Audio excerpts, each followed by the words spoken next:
Hello दोस्तों, आप सभी का स्वागत है साइंस की इस क्लास में।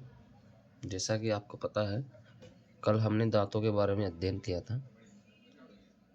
दांतों के बीच हमारे मुंह में जीभ पाई जाती है। आज हम जीभ के बारे में पढ़ेंगे और मानव नेत्रों के बारे में अध्ययन करेंगे। आप ध्यान से क्लास को देखिए और चीज़ों को समझने का प्रयास कीजिए। जीभ क्या होती है? जीभ हमारी मुख गुहा में अंदर फर्श पर स्थित होती है। जीभ जो है यह मुख गुहा के फर्श पर स्थित होती है। जीभ को आप सभी अच्छी तरह से जानते होंगे। इसके बारे में थोड़ी जानकारी लेते हैं। जीभ मोटी व मांसल जैसी होती है। मोटी तथा मांसल जैसी। मांसल जैसी मतलब मुलायम होती है बिल्कुल, जो हमारे मुख गुहा के फर्श पर स्थित होती हैं, जिसका अग्रभाग स्वतंत्र रहता है। जैसे कि आप देखते हो, जीभ का जो अग्रभाग रहता है वो बिल्कुल स्वतंत्र रहता है। आप उसे इधर उधर घुमा सकते हो, वो आगे से बिल्कुल स्वतंत्र रहता है। परंतु जो जीभ का पीछे का भाग रहता है वह फर्श से जुड़ा हुआ रहता है। पीछे से जो हमारी जीभ होती है वह हमारे इस फर्श से जुड़ी हुई होती है। उसको अपन हिला डुला नहीं सकते। जीभ को हम आगे से हिला डुला सकते हैं, क्योंकि जीभ आगे से स्वतंत्र होती है तथा पीछे से हमारे मुख गुहा में जो फर्श है उससे जुड़ी हुई रहती है। जीभ की संरचना कुछ इस तरह की होती है। चित्र में आप देख पा रहे होंगे, कुछ इस तरह से जीभ दिखाई देती है। जीभ स्वाद का कार्य करती है मुख्यतः। जीभ से हम स्वाद को पहचान सकते हैं कि कैसा स्वाद है, क्या है। जीभ का जो पीछे का हिस्सा होता है वह कड़वा स्वाद को इंगित करता है, यानी पहचानता है कि स्वाद कैसा है। पीछे के जो हिस्सा है उससे हम कड़वे स्वाद को महसूस कर सकते हैं। इसी प्रकार जीभ का जो अग्रभाग होता है उससे हम मीठे स्वाद को महसूस करते हैं, उसको फील करते हैं कि कोई चीज़ मीठी है तो हम आगे के भाग से उसे फील करते हैं। और यदि कोई चीज़ कड़वी है तो जीभ के पीछे के हिस्से में जाके एहसास होता है कि ये चीज़ कड़वी है। फिर बीच में क्या होता है? बीच में जो जीभ होती है, यहाँ पर हम स्वाद को खट्टा व नमकीनी व खारा, कुछ नहीं होता, खट्टा नमकीनी खारा नमक टाइप का स्वाद जो होता है उसको हम जीभ के मध्य भाग से फील करते हैं। उससे हमें पता लगता है कि वही कैसा स्वाद है, क्या है। इस प्रकार 3 तरह से हमारी जीभ जो है स्वाद को पहचानने का काम करती है। जीभ की गति भोजन को निगलने में भी सहायक होती है। जब भी हम भोजन करते हैं तो जैसे कल मैंने आपको दांतों के बारे में बताया था। दांतों से हम किसी चीज़ को काटते हैं, फाड़ते हैं, पीसते हैं, तो जीभ जो है वो उस भोजन को निगलने में हमारी सहायता करती है। जीभ में लार पाई जाती है जो भोजन को चिपचिपा बनाती हैं और उसे निगलने में हमारे लिए बहुत सहायक होती हैं। ये जानकारी हमने जीभ के बारे में थोड़ी बहुत जो ली है। अब हम मानव नेत्रों के बारे में अध्ययन करते हैं। तो दोस्तों, अब हम पढ़ते हैं मानव नेत्रों के बारे में। आपको पता है आँखें जो है वो जीवन में बहुत ही इम्पोर्टेंट रोल अदा करती हैं। आँखों के बिना मनुष्य के जीवन में कुछ नहीं है। मानव नेत्र क्या होता है?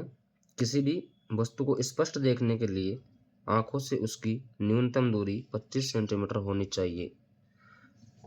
आप इस चीज़ को समझने का प्रयास कीजिए। कोई भी वस्तु है या कोई भी चीज़ है, उसको अगर अपन स्पष्ट रूप से देखना चाहते हैं तो उसके लिए उसकी न्यूनतम दूरी 25 सेंटीमीटर होनी चाहिए। अगर 25 सेंटीमीटर पर कोई वस्तु रखी है तो वो आपको स्पष्ट रूप से दिखाई देगी। अब मानव नेत्र जो है इसके कई भाग होते हैं और उन भागों से मिलकर ये आंखों का निर्माण होता है।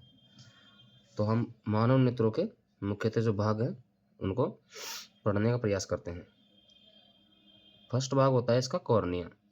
कॉर्निया मानव नेत्र का एक इम्पोर्टेंट पार्ट है, जो बहुत ही इंपॉर्टेंट है। इसकी संरचना कुछ इस तरह से होती है। चित्र में आप देख पा रहे हैं, ये कॉर्निया, ये आँख की संरचना है। इसमें जो क्या क्या भाग होते हैं वो सभी लिखे हुए हैं।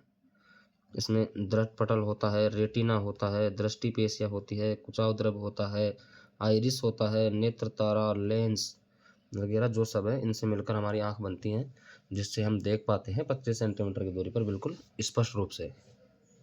कॉर्निया क्या होता है? नेत्रदान करते समय इसी हिस्से को दान किया जाता है। ये बहुत ही इम्पोर्टेंट बात है। कई एग्जाम्स में पूछा भी गया क्वेश्चन है कि जब मानव नेत्रदान करते हैं तो कौन से हिस्से का दान दिया जाता है, तो वो कॉर्निया का दान दिया जाता है। ये आपको बिल्कुल याद रखना है, बहुत ही इम्पोर्टेंट क्वेश्चन है। आँख में प्रकाश कॉर्निया के माध्यम से प्रवेश करता है। ये दृढ़ पटल का उभरा हुआ भाग है। दृढ़ पटल, ये देखो दृढ़ पटल इधर है, इसका उभरा हुआ भाग जो है ये कॉर्निया है। आँख में प्रकाश, आँखों के अंदर जो प्रकाश आता है वो कॉर्निया के माध्यम से आता है। उम्मीद है इतना आपको समझ आया होगा। आगे आँखों के दूसरे भागों के बारे में अध्ययन करते हैं। आँख का जो सेकंड भाग है वह होता है आइरिस। आइरिस क्या होता है, आइरिस के बारे में जानकारी प्राप्त करते हैं। ठीक है, आइरिस जो है इसका मुख्य कार्य प्रकाश की मात्रा को नियंत्रित करना होता है। इसके अंदर एक जलीय द्रव भरा होता है। आइरिस जो है इसका मुख्य कार्य क्या होता है, प्रकाश की जो मात्रा है, प्रकाश जो कॉर्निया के माध्यम से हमारी आंखों में प्रवेश करता है, उसकी मात्रा को नियंत्रित कौन करता है, आइरिस उसकी मात्रा को नियंत्रित करने का कार्य करता है। और आइरिस के अंदर एक जलीय द्रव भरा होगा जिसे नेत्रांत कहते हैं। जिसे क्या कहते हैं, नेत्रांत कहते हैं।